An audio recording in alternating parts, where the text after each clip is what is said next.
What goes up must come down. Welcome to the Brand Breakdown. I'm Michelle. And I'm Courtney. And this is where we're going to track the rise and fall of big brands, from companies to celebs to pop culture phenoms and everything in between. Let's get started. Hey everybody. Well, as you know, in the last episode, we were talking all about Harry's beginnings. And in this episode, we're going to be talking all about Meghan's beginnings. With us is our resident royal watcher, Courtney, and we're going to let her take it away and give us all about Duchess of Sussex, Meghan. Hey, so yeah, like Michelle just said, first episode was all about Harry. So we went over, Prince Harry as a child, then we went over his kind of hero Harry persona, his party prince persona, and then his evolution into the Duke of Sussex, which has been thus far his most mature version of his brand. So now we're going to get into Meghan's backstory. And one of the interesting things about Meghan's backstory is that, well, she did grow up as a regular girl in the LA area. She had a different type of upbringing than a lot of kids her age because her dad was a two-time Emmy-winning set lighter. So she grew up on TV sets her whole life, which obviously translated into what she would end up doing with her future, being on television shows. She did a couple of small parts in movies. So Meghan has always had a little bit more of an inclination for the Hollywood set, just because her upbringing, when she went to work with her parents, she was not going and sitting in an office watching somebody type away on a computer all day and push paper around. She was doing her homework while on the set of Married with Children, which is not something I could ever say I have any sort of experience with.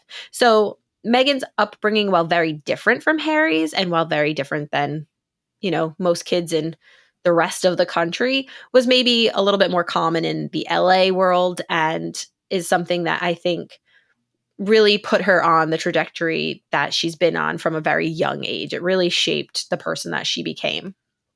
The other thing about Meghan that is much more familiar to many kids and, grown adults in the United States is that she's biracial. Her father is white, her mother is Black. She grew up in a biracial household. She also has parents who are divorced. Her parents got divorced when she was 2 years old, and we know that half of every marriage in the country, pretty much for the last couple generations, half of people get divorced. So she's got that in common with so many people. And she has two older siblings, which is also a very common occurrence for many people. The interesting thing about Meghan and her sibling relationships is that her brother and sister are a lot older than her. They are children from a previous relationship that her father had. So although she has two older siblings, by her recollection, she did not really grow up with them because they were already teenagers when she was a baby. So Meghan has these aspects of her private life and her pre-royal life that are very, very familiar to so many people and make her a very relatable person to so many people. And then she has these aspects that, I couldn't possibly wrap my head around hanging out on TV sets as a child. That's just a whole other planet to me. So Meghan's upbringing definitely helped shape where things have gone in her life. Tell me a little bit about her living primarily with her dad. Do we know what her mom was doing? Did they have a good relationship? Because from everything that you've said, she had a close relationship with her father. But when I first started hearing about Meghan, all I heard about was her mother. I believe her name is Doria. She seems like a super lovely person, very serene looking, very zen, and kind of a free spirit herself, which might account for some of Meghan's free spirited, tendencies. But I don't know a whole lot about the relationship early on. Yeah, so it's really interesting. The Meghan that we see now has absolutely no relationship with her father at all. Like you said, you have always just heard about her mother. We saw her mother at the wedding. We saw her mother just before the wedding. She went over to the UK and spent some time with Meghan and Harry. Actually, she attended the Invictus Games with Meghan and Harry while they were still dating. So we've seen Doria around. And we Megan's father right now is portrayed as this like deadbeat dad. They have a terrible relationship. People think he's treated her so poorly. And it's interesting because when she was growing up, Megan actually, for a very long period of time, lived with her father, and he was her primary parent. Doria and Megan have always had a very good relationship. By Megan's account, we've actually never really heard from Doria, whereas we hear from her father a lot. But Megan and her father and Doria, by all accounts, they had a Doria and Thomas had a good co-parenting relationship. It may have been a little bit tricky at the beginning, but by the time Megan was a teenager, they had a good co-parenting relationship. Megan lived primarily with her father. He paid for her schooling. She went to some of the best schools in LA. He paid for her to go to private school. She went to Northwestern University for college. He paid for her to go to college. And by all accounts, he was a really great father. And this is from Megan. She's done interviews talking about her father. She's written blogs about it. So, by all accounts, he was a great dad. So I know one of the ways, and you may have mentioned this earlier, one of the ways in which he paid for all of her education was by winning the lottery twice, which is insane to me that A, you would win it ever, and then B, you would win it twice, and then C, you would use that money to pay for your daughter's education. I just think it's crazy.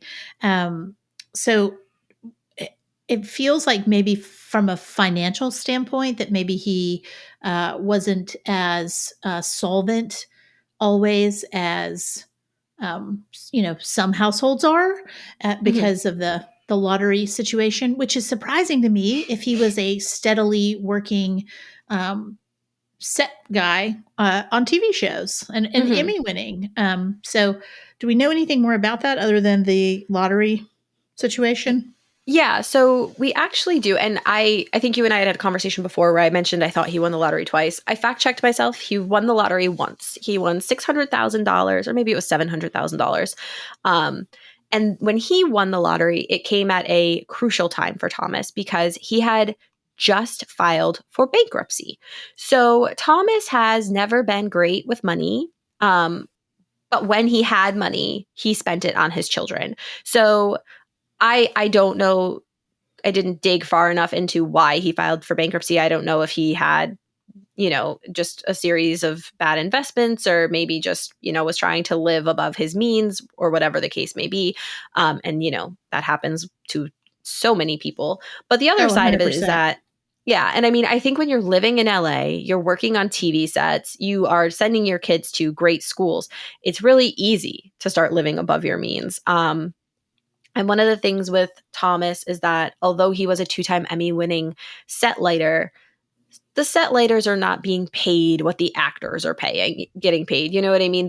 He made a good living, he made a steady living, but he was not rolling in millions of dollars. And so winning $600,000 allowed him to clear his debts and put the rest of that money towards Megan's education.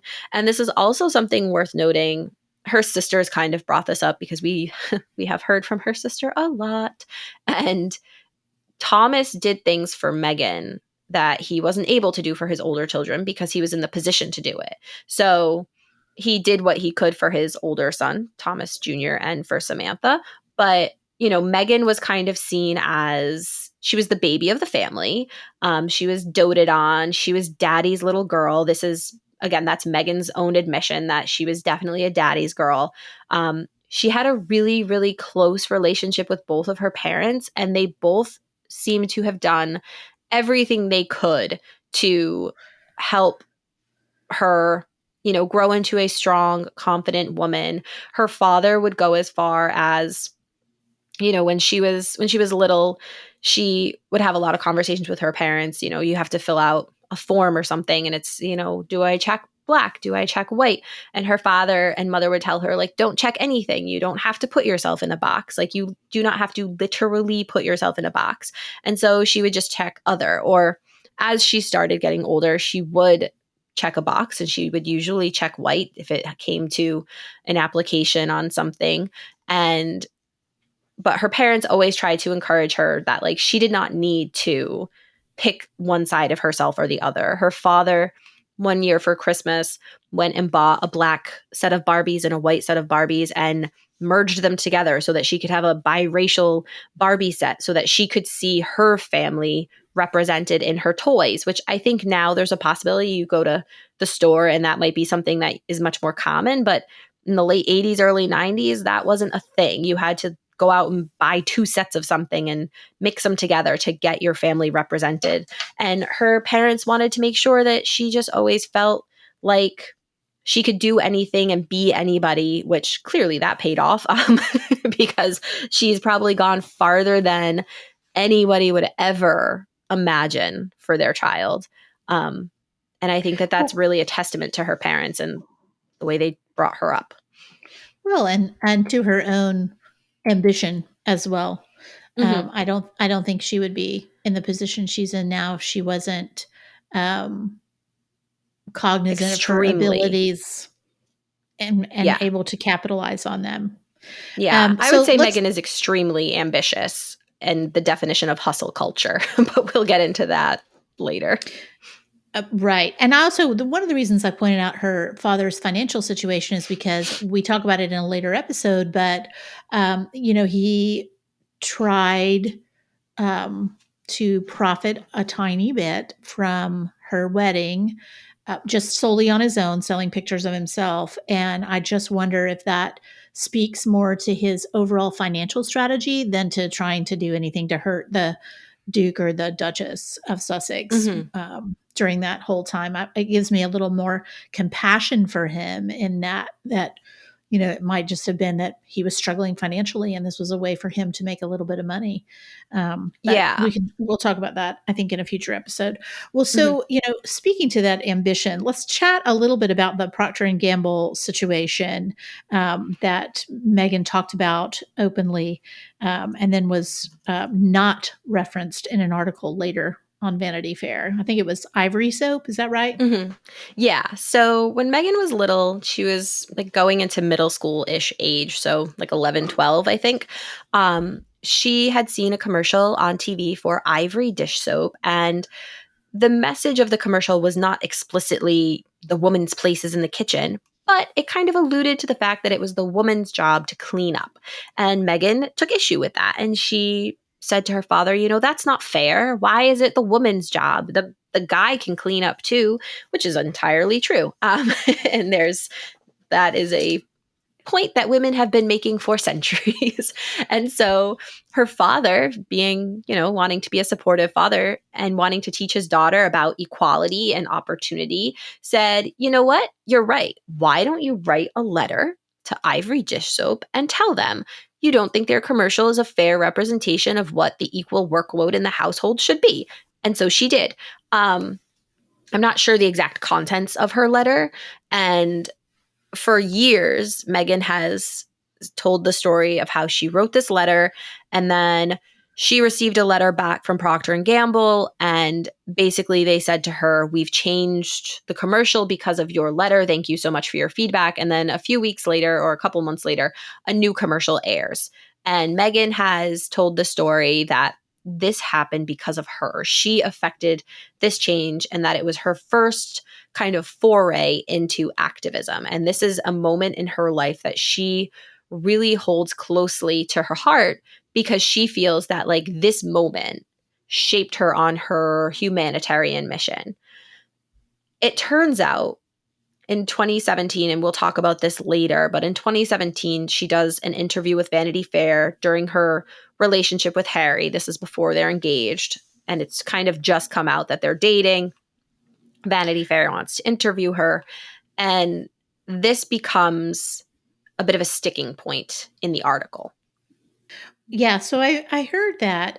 Was this the Wild About Harry article? Yes. Yep. This was Um, Wild About Harry, which Megan took issue with that title also. uh, well, I mean, I'm assuming she was wild about Harry. I was certainly wild about my husband before I married him, and still am wild about him. So, I mean, I would gladly take that moniker any day of the week. But I Hmm. understand it makes you seem like you're just a woman in love, which maybe she didn't want to be that at the time. She wanted to be taken more seriously. The historians couldn't confirm the story, right? So they took it out of the Vanity Fair article. And then her dad said, like, hey, sorry, that was apocryphal. They never wrote you back. I was just telling you that to make you feel good. which is totally a dad thing, by the way. Yeah, exactly. So she tells the story in Vanity Fair, and because Vanity Fair is, a reputable publication, they go and they check with Procter and Gamble and they say, "Hey, can you confirm this? Like do you have a copy of the letter perhaps that you sent her? Is there any way that we can corroborate this story because we don't want to publish something that's not true?" And Procter and Gamble said, "We can't confirm that story. We don't have any copy of a letter." And it became a situation where it was like Procter and Gamble didn't explicitly say like she's lying, and Vanity Fair didn't explicitly say she's lying, but they both said we can't confirm that what she's saying is true.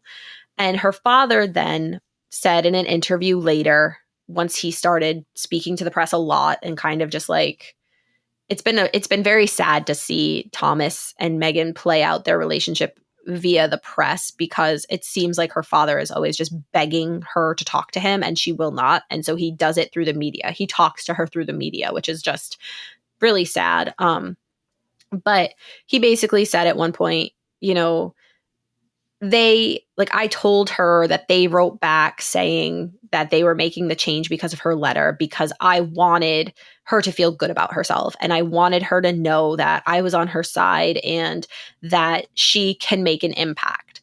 What likely happened, I imagine that they did receive a letter back. It was probably just a form letter that said, "Dear Meghan, thank you so much for your letter. We appreciate you taking the time to write to us," and whatever, the typical form letters that people receive anytime they send any sort of inquiry or letter to any company ever. We get them in our email all the time, Or a senator or a politician yeah, or anything. exactly. Yeah, I have a bunch of form letters myself that I've received. Yeah. And Yeah. I've probably So written a bunch in my lifetime as a writer. exactly. So she probably just got back some letter that was pretty generic, and her father took that as an opportunity to say, like, "Oh, hey, look, they wrote us back, and they said thank you for writing." And maybe the form letter said something about we'll consider your point, or something so generic that is not a promise to anything, but a parent could potentially turn it into like, "Oh, look, they said they'll consider it," or something like that. And then a new commercial comes out a few weeks or months later that was probably already in the can anyway. And her father says, "Wow, look, you did that. You wrote them that letter and they changed their commercial. And that's because of you. Look what an impact you've made." And Meghan took that moment with her, which is not bad on either side. I don't think Meghan believing her father at all makes her a bad person, right? She was a little kid. Her dad told her something. She took him at his word. And I think for his part, her father was just trying to do what he thought was a good dad moment, a good teaching moment, and building up his daughter, not realizing that little tidbit of a story would shape so much of her future, and that her future would become so bright that it became something that there was a big spotlight on. Yeah, the problem is, from what I read, is that he didn't say right away, like, "Wait a second, that's not exactly true." He didn't tell anybody right away. It wasn't until after they fact checked it that he was like, "Yeah, I did that because I love my little kid." Mhm. So shame on him for not saying right up front, "Hey, don't talk about this because remember that time when you were 12? Well, Right. I just did that for you. That wasn't P&G." Anyway, so Right. then she goes on to Northwestern, Mhm. and we think her major was communications, but she's claimed it's political science and international relations, which I don't really think matters that much. Mhm. Um, in the grand scheme of things, I was an English major. But I also had a great love for history and philosophy. But you know what I mean? Like, I think it's whatever, but it could Mhm. speak a little bit to the truthiness of her narrative as she likes to tell it. Um, Yeah, for sure. you know, Yeah, I think that there's this aspect of Megan, and you know what? To be fair, everybody does this, right? People build themselves up. Nobody wants to walk around. I mean, some people do. People are very self-deprecating. to the point where like I know people who are like that and it is actually annoying. It's like own your good deeds, own your good aspects. You don't need to always talk down about yourself. It's very frustrating to be around those type of people. And then there are people who are a little bit the opposite and they talk themselves up a lot. Meghan being somebody who had huge aspirations. She wanted to be an actress. She did an internship at the Argentinian embassy in college because at that time she was thinking maybe she would go into politics. So Meghan was somebody who she talked herself up. And so maybe her major was communications. That's not a bad thing, but Meghan has wanted it to seem a little bit more substantial in saying she was a political science and international relations major, which again, maybe she took a ton of poli sci courses and she decided that's what she loved and she knew she was going to maybe become a politician at some point again with the internship at the embassy and so she highlighted that part of her resume rather than the communications part of her resume. That's nothing to be it's nothing to be ashamed of and it's not even a knock on her because a lot of people have done that and I always like to say a resume is a marketing material, you put your best foot forward and you point out what you want people to know on a resume. And so I think one of the things with Meghan is that throughout her career and especially as her time and especially throughout her time as a royal, when things have come to light that maybe should be corrected, she does not correct it. She either fights back and doubles down or ignores it.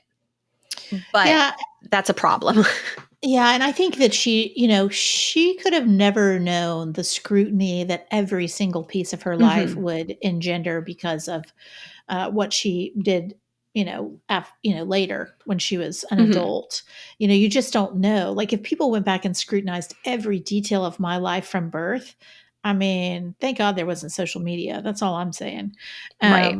So, I mean, for reals. Like I feel so sorry. Like just as an aside, I feel so sorry for my kids that they are growing up in a social media generation where every single aspect of their lives is put on display for everyone in the world and they can't put a hmm foot out of line because everyone's going to know about it. I think that is disgraceful, and I hmm hate that for them. And thank God that wasn't my life or my world or my friend's world or my husband's world or my parents' world. For goodness sakes, I just think it's too bad that we have to go back and scrutinize all that. On the other hand, if that does happen, just saying a mea culpa, like it's my fault. Like, hey, I said it was poli sci, but it was really communications with an emphasis in poli sci. Like hmm then it's over. Then it's done. Like just move on. Like Right. no one really Just cares own that. it and Yeah, just own it. Just own it. I think there's a certain amount of hubris in not owning the somewhat apocryphal sides of your life or the sides that aren't completely truthy. You just have to say like, okay, yeah, no, I took a lot of poli sci, but I was really communications major, but I wish I'd been poli sci major, but I didn't have enough credits to graduate or whatever. And right. now I'm working for this ambassador in um, I guess in DC. So was she in DC for that internship for the Argentinian embassy or whatever? Or was she? Where was she? I'm not sure if she was in Argentina at the US embassy or if she was in DC at the art or wherever the Argentinian embassy is. I know some embassies are not actually in DC or New York. I'm not sure which way it was actually. I can look that up. Yeah. So then, so it was through her uncle, right? But then he wasn't invited to the wedding. Which do we get into that somewhere? Because that doesn't make sense. Someone who had helped her so much in her early career wouldn't be invited. Yeah, I think, as we get through these episodes and we start moving into Meghan and Harry's relationship, we'll probably talk a lot more about what what happened with her family and the breakdown with Meghan's family. But yeah, you would think that a relative who is close enough to you to help you get that type of experience, you'd think they'd be at your wedding. You would think that they would receive a coveted and like this is not, by the way, guys, like keeping in mind, this is not a regular wedding. This is a royal wedding. This is a massive event on the world stage where there are hundreds and hundreds of people invited. These are not regular churches in the center of town. William and Catherine were married in Westminster Abbey. Westminster Abbey holds 2,000 people. And yes, where Meghan and Harry were married was smaller at St. George's Chapel at Windsor Castle. And by smaller, I mean it still held 800 people. Like, Oh, they were wow. not pressed for space here. Oh, wow, I don't think I realized that, but, she didn't have a lot of family members there, it was just her mom, right? Yeah, it was just her mother. So she had her mom. She had a close childhood friend who is not the close childhood friend that we hear about in the press. This is a more discreet friend that she has, and then a lot of celebrities who, for example, Oprah was there, George and Amal Clooney were there, her Suits castmates were there, which makes sense. The Mulroneys were there at the time. Jessica Mulroney was her best friend, and Jessica Mulroney's husband is the son of a former prime minister. So we'll kind of get into that side of Meghan's life and her as she made her way in Toronto, the folks she started hanging out with and stuff. But her guest list at her wedding was 0 family members with the exception of her mother and initially her father, and a lot of celebrities. And at the time, George and Amal Clooney had been asked, like, oh, how do you know the couple? And George said, we don't, but we're happy to have been invited. I don't know if he was kidding, and I don't know that that's necessarily 100% accurate, because Princess Eugenie's husband works for George Clooney's company. So he is a little bit in the royal sphere, and some of the royals have been invited to Casamigos events because of Jack's job. But George said we don't know them. And so that's kind of like, okay, so what are you doing at this wedding then with a prime seat right up front? Well, I would have been there. I mean, if someone had invited me and I didn't know him, I'd still have been there. So, like, I Oh get that. yeah, attending makes complete sense to me. It's the how'd you Yeah. get the invite in the first place where I'm Yeah. like, that part is a little confusing to me. But I totally Well, understand why they accepted the invitation. yeah, 100%. So, okay, let's circle back because we'll get back to that later. But so after college, she moved back to LA to be an actress. Was a calligrapher on the side, which Mhm. I've known lots of calligraphers. I don't know, strangely, but especially one in particular that I remember. She does the most beautiful Christmas letters, and she worked for the Ritz doing calligraphy and Ooh. whatever. And she made an excellent living doing that and met tons and tons of people because of it. Because you can charge a fortune for calligraphy for wedding invitations and things like that. So she was doing that on the Mhm. side, which is totally admirable. I wish I were a calligrapher. I write like a serial killer, so I can't ever claim that ever. And then her big, it's so true. No one can read my writing; it's awful. And then her big break came for Deal or No Deal, which I totally remember her on Deal or No Deal as the briefcase girl, and she was super cute. She was like up at the top, and I don't know how often her briefcase was empty, but she was precious, and I remember that. Yeah. So she was on Deal or No Deal, which is theoretically her big break. And interestingly, it is the thing she tries to wipe off her resume the most. She feels that being on Deal or No Deal was not the image she wanted to portray. She felt it was a little bit cheesy and tacky. Um, Interestingly, the role she had right after Deal or No Deal was on 90210, the reboot of 90210. She was on, I think, one episode. She played somebody's date or girlfriend or whatever. And she's doing some scandalous activities. And so it's just interesting that it's like she felt that being on Deal or No Deal was demeaning, but then went and did her very next role was something much more demeaning. But Was this anyway, before or after her amazing Hallmark movie, which I just adore? I believe Hallmark took place like during the same time. Like after Deal or No Deal, she started getting like the little Hallmark movies. She got a role in, I believe, the movie Horrible Bosses. She was like the FedEx girl. She did a beer commercial. I don't think it's a Bud Light commercial though. I think it's like a Miller Lite commercial. I think it's Miller Lite. So she did a few things where after Deal or No Deal, she was kind of building momentum. Other famous Deal or No Deal people, Chrissy Teigen, right? Chrissy Teigen has Oh, she's shot up the precious. ranks. Ugh, I love her so much. She's so Um, cute. and so Meghan was in good company as a briefcase girl. Which, P.S., can I just please say, do not call them little Hallmark movies because we all love Hallmark in this house and we all love it beginning in October. So don't Yes. even. There's No, like yeah, I don't 50 ever new mean to movies knock coming out. I don't ever mean to knock a Hallmark movie because again, like same thing here, like starting as soon as the air gets cool, I'm like, okay, Christmas time, Hallmark movies, like let me get in my cozy pajamas. My husband calls them my cat pajamas and he hates them. But Oh, he's listen, like 2 years ago for my best friend, I did the 12 days of Christmas. And so every single day I sent her a Hallmark related thing. Like I sent her oh, like, don't bother me. I'm drinking tea and watching Hallmark sweatshirt. And I sent her a blanket and cozy socks and coasters and all the things for the 12 days of Christmas for the 12 days of Hallmark. And it was amazing. okay, well So you have my address, so do you need the 12 days of Hallmark a la I might, Michelle? yeah. I Yeah, no, might. it's I good might. times. It's good times. Everyone needs that. If you're not watching Hallmark movies beginning mid-October, like you're really missing out. Yeah, it's the Yeah. best way. It's just so cozy and they're so feel good. And I don't like to watch things on TV where I feel stressed out. Like I have enough stress in my life that I don't need to like add to it during my entertainment time. And there's just nothing more uplifting than a Hallmark Christmas movie. I'm 100% with you, sister. 100% with you. All right, moving on. All right. So then she got married. She married Trevor Ingleson, who was a producer. Yes. So Megan is during the time she's on Deal or No Deal, she is auditioning throughout Hollywood.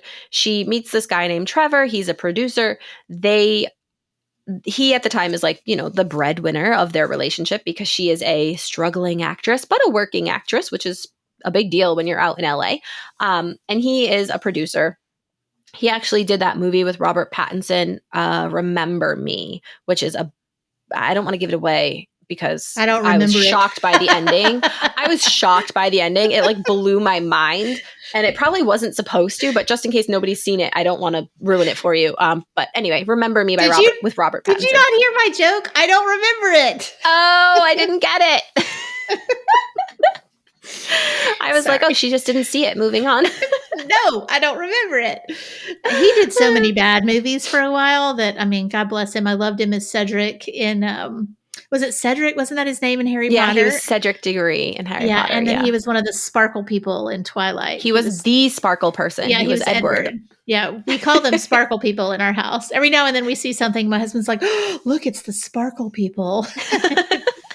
Yeah, Anyway, he was the sparkle person. But so Trevor Engelson, Megan's first husband, he does that movie. He's the producer on that movie.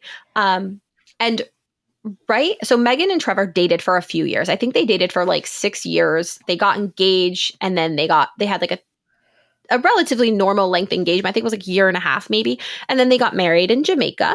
By all accounts, this was a super fun wedding. The pictures are of them all like partying on the beach. Her dad walked her down the aisle. Everybody looked very like just a very, typical beach wedding. Everybody looks like really relaxed and they're having a great time. It looked like a wonderful time. And then Megan lands Suits. So this is what she has been working for her entire life. She lands a starring role on a series on a broadcast station. So that means, CBS has some of the highest ranked shows on TV for broadcast. And she just knows like, okay, this is going to be it. Like, this is my shot.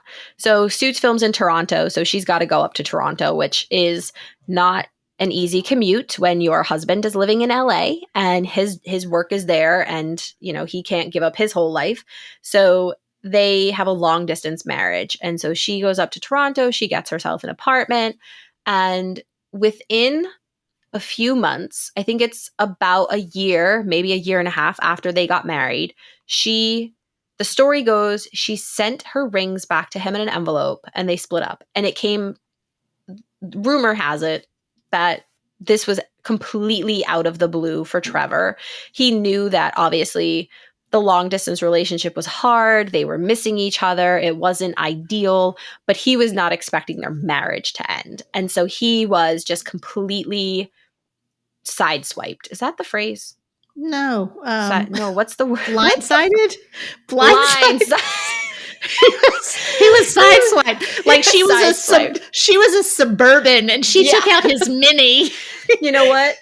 The analogy still works then. Um, Yeah, so Trevor's which P.S. blindsided. I hope she sent back those rings, and I hope they had like signature required. Because I hello, do believe it was a FedEx envelope. I think I've read that it was via FedEx, so she did not just send them back via, here's regular envelope. your 35-cent envelope of wedding rings. Oh my Yeah, god. no, I think she took a little bit. She took a little bit of care with the rings, far more than she took with her relationship, which is Oh, not a there you great go. look. Yeah. Yeah. And so at this time, Meghan and Trevor break up, and she continues her life in Toronto. Interestingly, her former best friend, her childhood best friend, Nikki, Nikki takes issue with their breakup. And I think, to me, that says that, for your childhood best friend to side with your ex-partner, that means that you're probably the one in the wrong here. And so Nikki sides with Trevor, and Nikki and Meghan's relationship begins to crumble. And this is her best friend since kindergarten. They met, I don't know when they met, like as young children. This was her like sleepover on the weekend friend. I would be And Nikki has, heartbroken. I would be yeah, heartbroken if my best friend and I were like suddenly not best friends. I would literally be so heartbroken. I yeah, mean, it would be for most people, I think that would be a pretty heartbreaking, detrimental thing. And Meghan seems to have taken it in stride. I It don't did think not so. affect I her don't. that Oh, I think much. it did. Like I don't even believe that. I'm gonna dispute you there because even if she didn't publicly show it, there is if you have ruined your childhood best friend relationship, that is a shame and a sadness and an anger and all the emotions that stays with you forever, no matter what your public face is. So she may not say anything publicly and she may not have tried to heal the rift because, again, she has a little bit of hubris.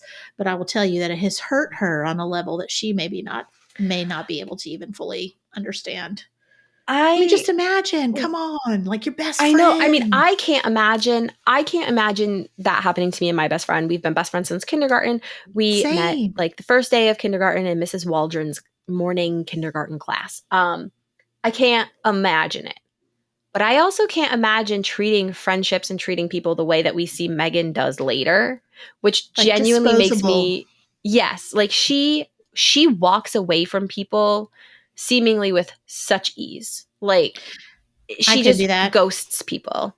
Yeah. I love people. I'm always taking applications for friends. So yeah, that just doesn't that doesn't make sense to me. Yeah, Um, like I couldn't do it the way she does it. So well, it's anyway, so interesting. sorry. Again, I got a little sidetracked. So so Nikki sides with him, Mm-hmm. and then she's on Suits, which P.S. Love that show. It's now streaming, I think, Love it. on Yep, Netflix. on Netflix. Love Yeah. Suits. Love it. Yeah. Great show. So cute. So love it. Love it. Um, Megan is great in it. My husband calls her Princess Pencil Skirt because Oh, she he's like does rock a pencil skirt, doesn't she?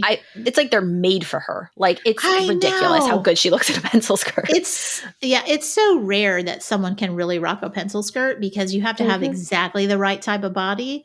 Yeah, But she does. She really rocks a pencil skirt. Although yeah. I love Donna. Donna's my favorite character on that Oh, show. So Donna's the best. Donna's she's the yeah, best. The she's best. literally the best. All right. Anyway, moving on. So she divorces her husband. Then she starts hanging out with some high profile people, including Rory McIlroy, the golfer. Yes.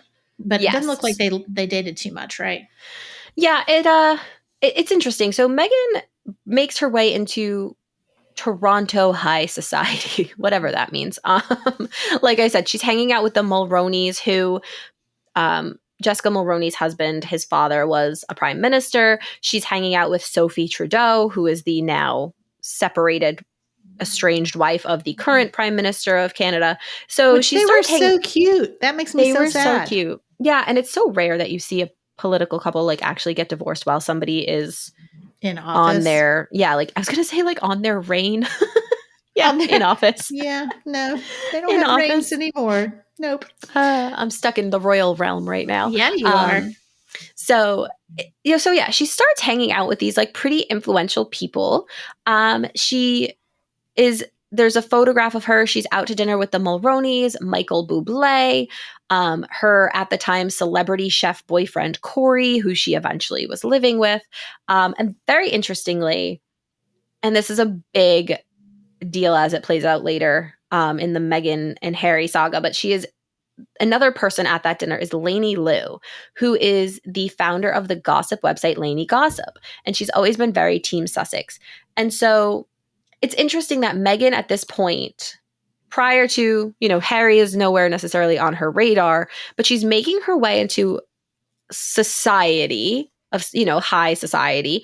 And she's aligning herself with a gossip reporter, which many people who are running in these type of circles where discretion is key would not do that. That would be frowned upon. And granted, to be fair, Lainey is at this dinner. All of these people know who she is. It's not like this was a friendship that Meghan was keeping secret necessarily. Lainey says she is not a source for Meghan leaks. Lainey has written about it, and we can put the link to something that she's written about it in the show notes and stuff. But Lainey says she's not a source for Meghan leaks. She even says that the photo of them out to dinner doesn't prove that they're actually friends. To me, that reads like that photo isn't proof, but we still are. But like, don't take it based on one photo. But it's just interesting to see Meghan in the orbit of a celebrity gossip reporter, because Meghan's relationships with the press in terms of who she's fighting against, but also who she's working with, becomes a very big part of the story later down the line. So antagonistic.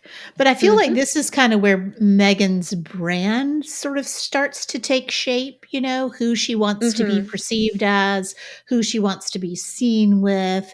And then she starts the TIG, which, P.S., I never read, but I understand it was very similar to Gwyneth Paltrow's Goop brand, except maybe not the breadth that Goop has achieved, nor the very controversial candles.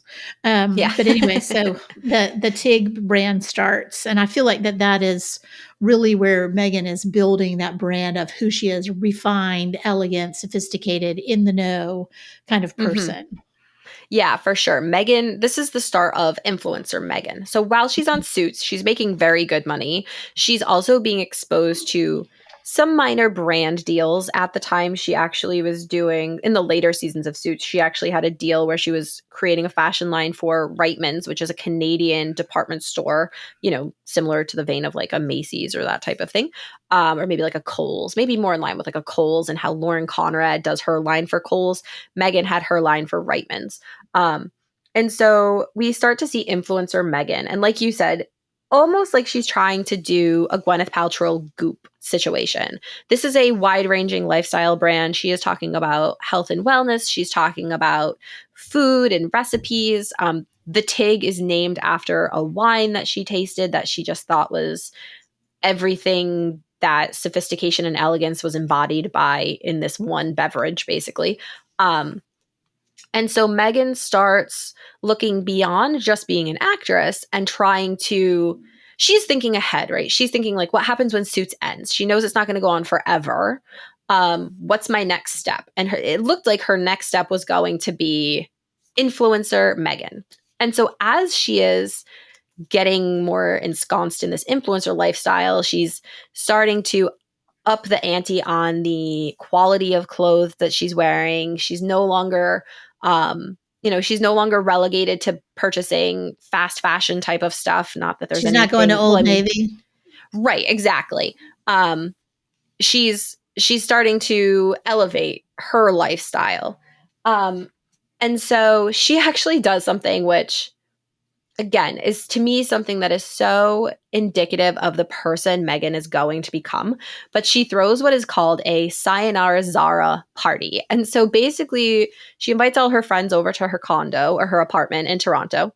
And she just tells her friends, like, I've bought all new stuff. Take whatever you want from my old wardrobe because I'm going to donate whatever you don't take, but you guys can have first dibs on all of my Zara, H&M, like that type of stuff. And then I'm going to just replace everything with more expensive clothing, which is like, to me, such a weird thing. Like, if I'm going to get rid of something, I might like text my best friend and be like, hey, before I toss this, like, or before I donate this, do you want it? And she'll say like yes or no. But I would never presume to invite all my friends to my house and let them pick through my stuff, being like, I'm too good for these things now, so you can take my scraps. And like, that's Yeah, just kind of what it seems like.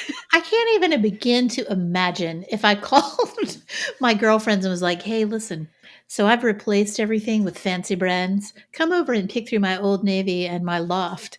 Like my friends Right. would laugh me right out the door. P.S. I love Old Right. Navy and Loft, so I would never Oh, I do love that. Loft. Um, but that's just crazy and feels very what's the word? Like snobby, but like in a strange way. Like I can't. The word is not coming to me, but it's. Um, I would be offended. I would be Yeah. offended. It's just such a weird thing to do. Like, it's just, I don't know. It would like rub me the wrong way, I think. I'd be like, oh, thanks for your stuff that you're too good for. Like, I don't know. It just wouldn't, it's not the same as being like, hey, I have this sweater that like it doesn't fit me or whatever. So I was going to donate it, but like it might fit you. Do you want it? Like, that's a very different thing than like, come pick through my scraps. like one time, my sister, whom I love, adore her, but one time when I was younger, I think it was in my early 20s, and I was wearing something that was like fast fashion or whatever, and she always wore very fancy clothes, but she says to me, "You know, you look so good in cheap clothes." Oh, oh my God. Right, and for her it was a compliment. She was giving me the highest compliment, Yeah. Feels but like a the compliment. yeah, but the reality was I was like, oh, okay, thanks, I think. Like, Right. and that's kind of what that feels like, hey, you're gonna look amazing in my cheap cast offs, enjoy. Right. That's great. It's just like such a weird thing to do. But like, again, so we've got Meghan doing this with the clothes, which like in and of itself is like weird, but whatever. But then we've got Meghan also like her and Nikki get into that fight, and like she just kind of is like, whatever, Nikki, bye. Like I'm not going to try to. As far as Bye, we know, girl. like there was no big move to like save this relationship. And this becomes this like interesting pattern. Meghan is elevating her life and leaving her old life behind. And she does it multiple times. And the next like big example that we have of this before, and this all happens right before Meghan and Harry meet. Like literally, like some of these things happen like the week that they go on their first date. But Meghan starts spending a lot of time in London. She has made it clear to some people that she thinks like the next phase of her life is going to be based in London, based in Europe. That's like the next level that she sees for herself in terms of elevating her brand. And she wants to find herself a rich English boyfriend, or a rich British boyfriend. I don't think he necessarily had to be English. Could have been Scottish, could have been Welsh. But she wants to find herself a rich British boyfriend. And so she starts hanging out with people who could potentially help her get there. So Lizzie Cundy is, I believe she's a publicist. Meghan starts working with her. She tells Lizzie she wants to meet a rich English boyfriend. Lizzie is like, oh, what about this guy? One of the guys she recommends is Ashley Cole, who is a soccer player. He had been married to Cheryl Cole, who I believe her maiden name was Tweety, but she still goes by Cheryl Cole. Actually, I think now she just goes by Cheryl, but whatever. Um, and Meghan is like, oh no, no, no, I don't want to date a soccer player. Like I want to date, or a football player, I guess. Like I want to date somebody who's like he had too much of like a bad boy type of reputation for her. That was not the vibe she was going for. She starts hanging out with Piers Morgan, who now she has a very public feud with. But at the time, Piers Morgan was a very influential reporter, and she was, they weren't like best friends or anything, but they would go to dinner and they would chat about their lives. And Piers has said multiple times, he's like, I thought we were friends. Like this was my friend, and we weren't best friends, but we would hang out, we were buddies. And when Meghan during this time, Meghan is also hanging out with, the example I'm going to use is Millie McIntosh. She was one of the stars of Made in Chelsea, which is a reality show. And Meghan, the whole premise of Made in Chelsea is that these are incredibly rich people. The first series, the first slew of folks who were on it were all like the heir to something or other, not necessarily titles, but Millie McIntosh was the heir to the Macintosh candy company, or heiress rather. These are all very wealthy, very old money people. Although Mummy Spencer, money. yes. Although I do think that there's, to be fair, um, Spencer Matthews was on the first season as well. He was actually on many multiple seasons. And his family was not necessarily old money, but they were a lot of money. Right. Enough money where they didn't care if your money was old or new anymore because there's enough of it. And Spencer Matthews' brother, older brother, later goes on to marry Pippa Middleton. So this is like a very well connected group of people. The princesses of York, Princess Eugenie and Princess Beatrice, they are friends with this group of people. Apparently E4, which is the channel in the UK that produces the show, they had tried to get the York princesses on the show. They were like, sorry, we can't be on reality TV, like we're princesses. But the Made in Chelsea folks are like at the royal like at Princess Eugenie's wedding. Eugenie and Beatrice are at their weddings. They hang out. Like these are very well connected people. And so Meghan, it's thought her initial goal was that she wanted to be on Made in Chelsea. And Millie McIntosh was one of her friends that she was in. She was hanging out with her in the UK. They would go to Soho House in the Cotswolds together. And Millie actually has her own podcast. And she did an episode maybe like 2 months ago or 3 months ago at this point. And she said that she felt like Meghan ghosted her when she started dating Harry. And Lizzie Cundy and Piers Morgan said the same thing. Like as soon as Harry came on Meghan's radar, they were dropped off her. Like she just disappeared from their lives.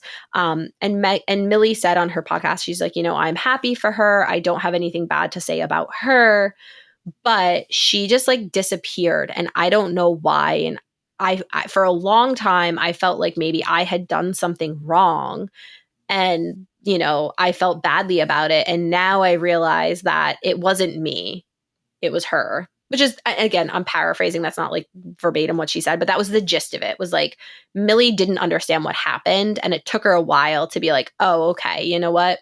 I didn't do anything. This was a decision that was made for me, not by me. And there's nothing I could have done to have prevented being ditched by someone that I thought was my good friend.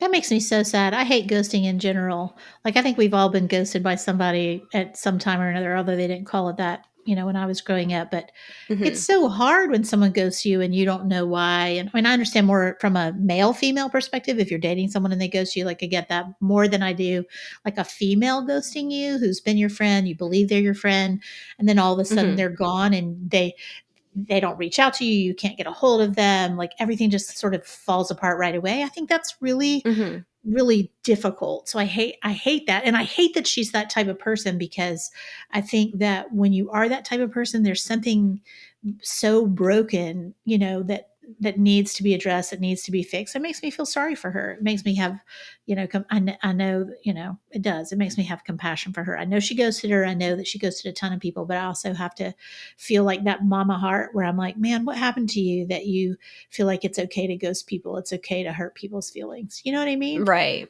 It Yeah. makes And it I makes me think that sad. I think this is like an indication of brand Meghan. Meghan, her eye is on the prize, right? And she is the type of person, like I said at the beginning, she is the definition of hustle culture. She is going to do what it takes to get to where she wants to be. And being friends with Piers Morgan, who is essentially, I mean, he's a reporter and he reports on a lot of different topics, but he was a tabloid reporter. She can't be seen to be being friends with Piers Morgan when she's dating Prince Harry.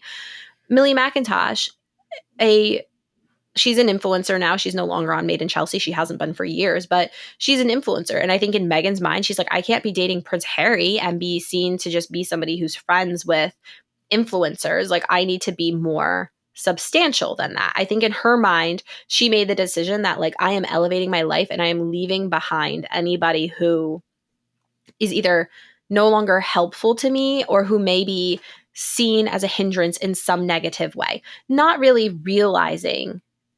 Again, I think that there's the possibility here that Meghan makes these decisions with her eye on the prize and knowing where she wants to go and seeing it as, a chess move of this is the thing I need to do to get me to the next level. But she forgets that the people that she ghosts don't like lose their memory of the situation. Now there are people left in her wake that have an opinion, and that other people know that she was friends with these people, or that other people are like, well, wait a second, what happened to this situation? She's so narrow sighted or like tunnel visioned on the goal that she forgets about the past or the peripheral. And she just kind of, I mean, that could be a good or a bad thing. In this case, I think it has not always worked out. It's worked out in that she's gotten what she's wanted, but the backlash hasn't been great.